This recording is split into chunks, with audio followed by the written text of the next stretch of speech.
Get ready. 10 seconds.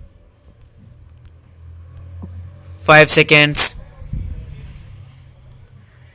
Start. Madam Chairman, we in the House belong to different political persuasions.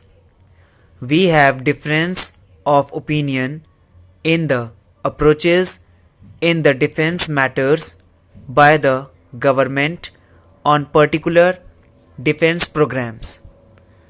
But there has always been, and there is today also, a rare unanimity among all members in our affection and respect for the fighting men of the defense forces, whether they be in Siachen Glacier, whether they be in our desert frontier, whether they are on the high seas or fighting in the air.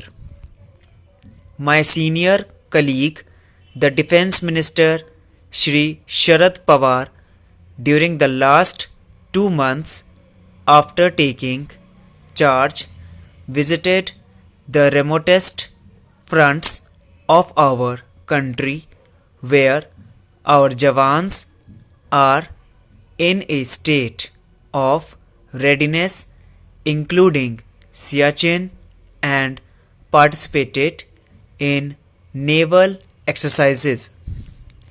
He has also taken pains to visit our workers in our defense production units and scientists in the research and development units who are giving able support to our defense efforts.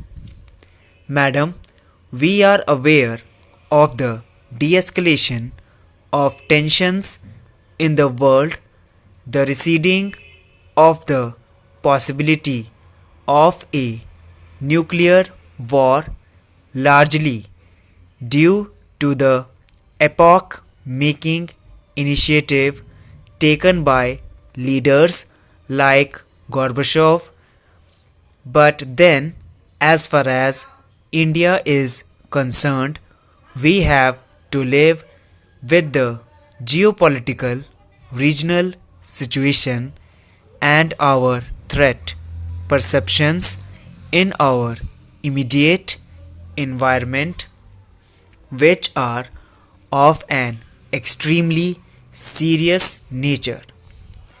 We are aware of these threats perceptions.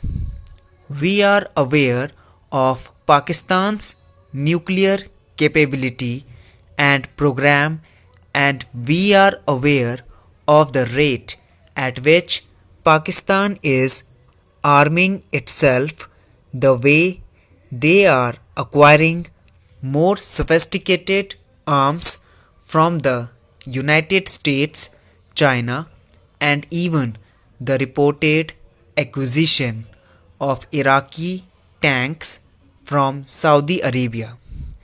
We are all only too much aware of their involvement in destabilization of our country in Jammu and Kashmir and Punjab.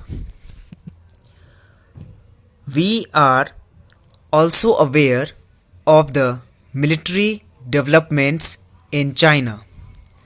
I do not want to go into the details, but I would like to assure the honorable members that a very detailed and systematic assessment of the strategic and technological environment faced by this country has already been prepared by the defense planning staff and the concerned ministries, including the Ministry of External Affairs.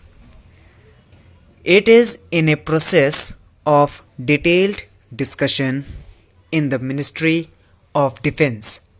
After finalization of this document, it will form the basis for determining our political security objectives and planning strategies in our defense during the 8th 5-year plan.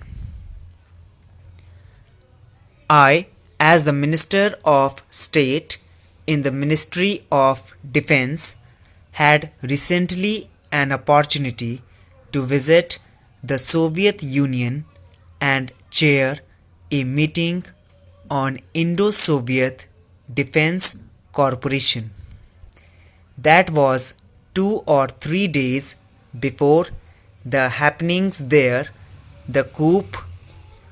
We had very useful discussions, and I am happy to say that out of the 13 major issues which had to be sorted out with the Soviets in relation to the supply of spares and equipments and also continuing new programs, more than 10 issues were satisfactorily resolved and protocols entered into.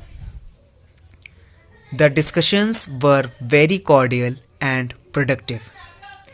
I would like to assure you, Madam Chairman, and through you, the House, that Indo-Soviet friendship and cooperation has been built on the strongest foundations by Pandit Jawaharlal Nehru and our national leaders for the last 40 to 45 years.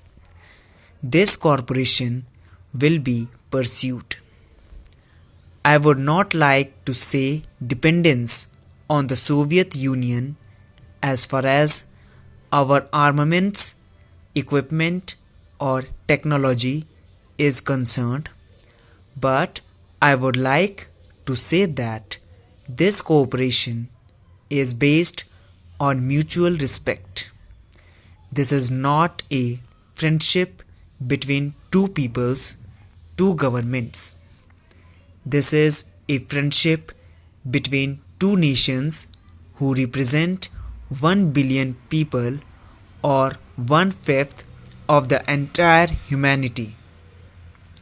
We are very sure, and that is the signal we are getting from the Soviet Union also, that the Indo-Soviet friendship across the entire gamut or spectrum of cooperation we have painstakingly built over the years will continue, and the Indo-Soviet defense cooperation will be an integral part of it.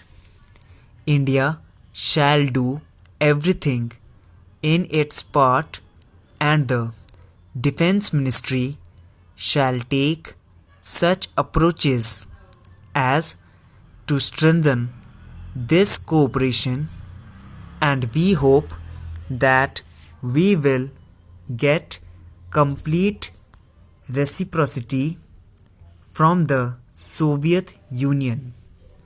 This is not to say that we will not keep our windows open to the world. This is not to say that we will in any way compromise our defense preparedness in relation to the necessity of getting stores, getting equipment, modernizing our armed forces. At no stage will our defense preparedness be compromised.